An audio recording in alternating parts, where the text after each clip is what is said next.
Pozdrav ekipa, mi danas prolazimo kroz dvije poslovnice Santa Domenike u Zagrebu. Prvo ću vam pokazati što sve možete naći ovdje u Megastoru u Arena Parku, a onda idem i u City Center One East gdje ću napokon po prvi put s vama zaigrat FIFA 20. Santa Domenica je ovlašteni uvoznik PlayStationa u Hrvatskoj, a to samo znači da im je gaming ponuda nerealno dobra. A ako vas zanimaju i druge stvari, a ne samo gaming oprema, imaju i top ponudu televizora. Pazi ovu situaciju.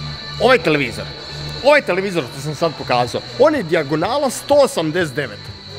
Kante je visok 1,68 m. Što bi značilo? Kante sa loptom na glavi bi stao u ovaj televizor. Kante sa loptom na glavi u ovaj TV stane. Tog ima. Tog ima ovdje. Evo nas ljudi, prebacili smo se u City Center One East. S kim da igram? Ovdje je igraona, tamo je trgovina. Idem prvo odigrati jednu utakmicu, onda ćemo se prebaciti u trgovinu i igrati protiv njih. Večeram još jednom!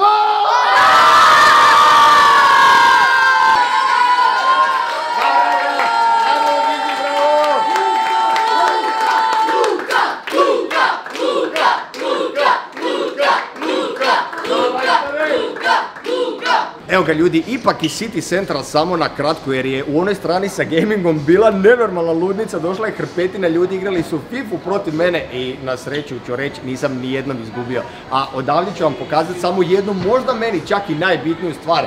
Kad dođete do laptopa koji vas zanima ili bilo kojeg drugog proizvoda u poslovnici, skenirate QR kodom na laptopu, on vam ga očita za direktno sekundu i odmah možete na stranici vidjeti sve specifikacije tog proizvoda. Možete vidjeti da li vas zanima, želite li nešto bolje, nešto lošije, sve možete pročitati o njemu i to naravno ne samo za laptope, za TV, za perilica rublja, za apsolutno sve. Vrhunske poslovnice, moderna tehnologija je unutri.